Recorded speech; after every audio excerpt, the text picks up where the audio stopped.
100 independent booksellers basically pitching my book, and that was great fun.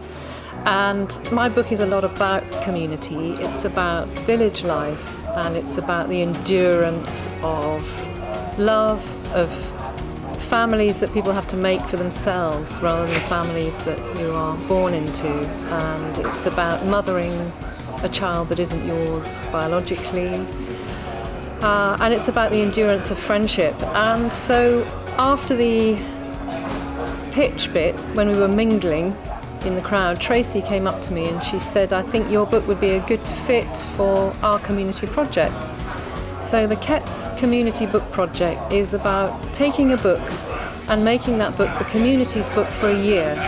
So trying to get that book into all different facets of the community, and so that people might share in their reading, not just read it themselves individually, but actually share the reading by talking about it, by giving their opinion, by lending it to somebody else, by generally just thinking about the story and working out what the story means to them as a community.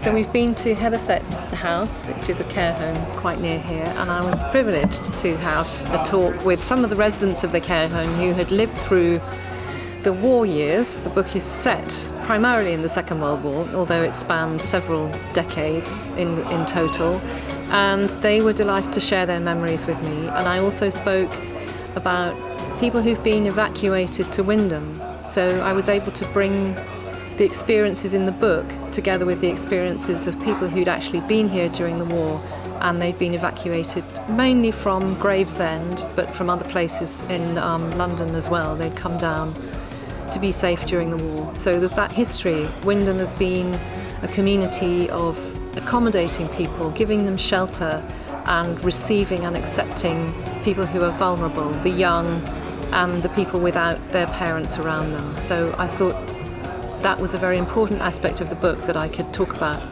when I was here. Tracy Kenny runs Kett's bookshop.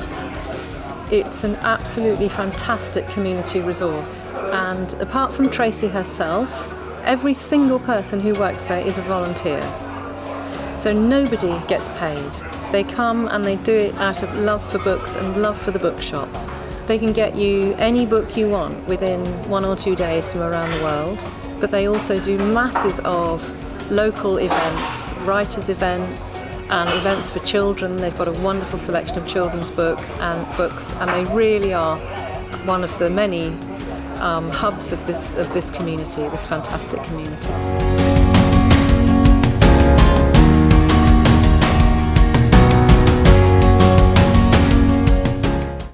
£350,000 each and every month goes to local charities, good causes, organisations, events, in the same way as we use it in Wymondham.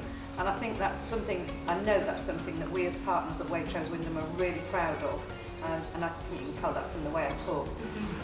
But on top of that, this year they've introduced a new initiative which is called Community Matters Plus. And sometimes that £300 or £400 that goes out through the box isn't quite enough.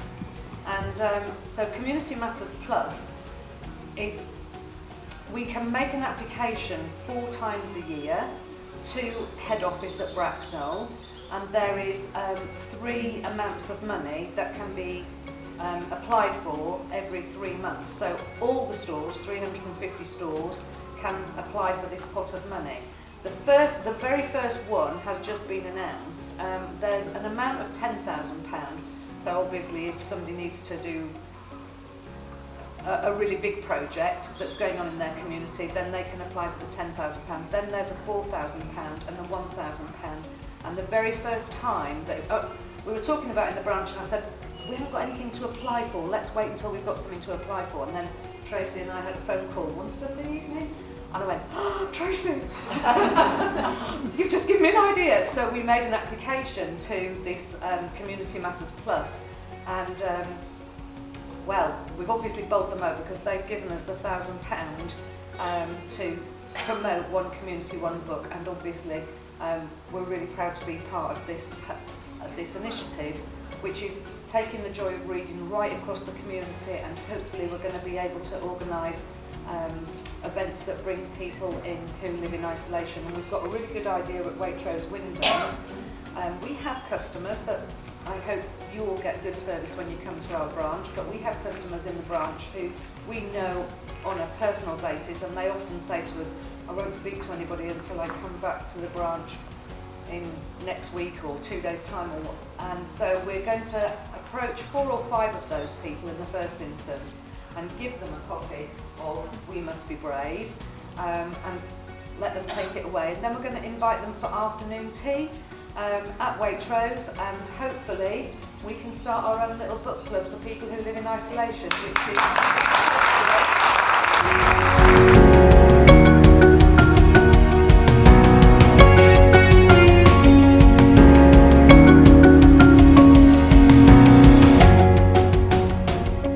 She was fast asleep on the back seat of the bus, curled up, thumb in mouth.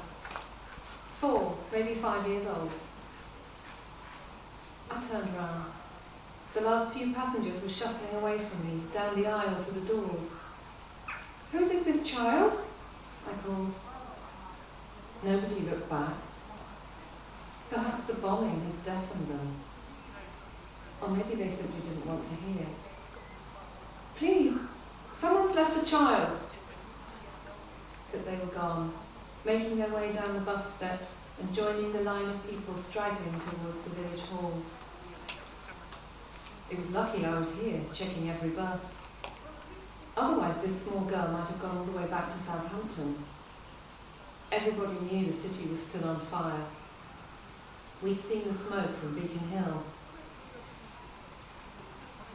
She hadn't stirred, in spite of my calling. She lay senseless, a gossamer net of light brown hair clinging to her forehead. Her puff-sleeved dress was a dusty mid-blue, the colour of the end papers in the board books of my childhood. No coat or cardigan, despite it being the first day of December. Just a grimy white blanket tangled round her legs, the kind mothers wrap their babies in, a special knit honeycomb with little holes.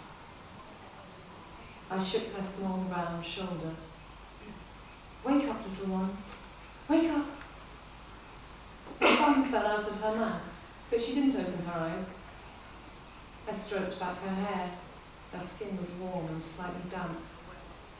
Her tongue was ticking against the roof of her mouth. Thumb or no thumb, she was still sucking. Suppose she started crying when I woke her. I had no great experience of tearful children. Perhaps I should simply carry her into the village hall and never mind if she was asleep. I took off my new brooch, a silver bar with a pearl, and put it in my pocket. I didn't want it to scrape the child's face. I slid my hands against her hot sides, into her hotter armpits, and pulled her towards me. She was amazingly solid, made of a denser stuff than the rest of the world. I got one arm round her back and the other under her bottom and hoisted her up. Her head rocked back as far as it could go, forward again to bump against my collarbone. Then her whole body gave a series of jerks, as if a faulty electrical current was running through her. Perhaps she'd been hit on the head during the air raid. I should get her to the doctor. The dirty blanket fell down over my feet, and I kicked it away and walked with a strange, swinging tread down the aisle of the bus. You had to walk this way, I realised, with a child in your arms. There was a powerful odour of Jay's fluid in the bus, but she smelled warm, salty, of new baked bread.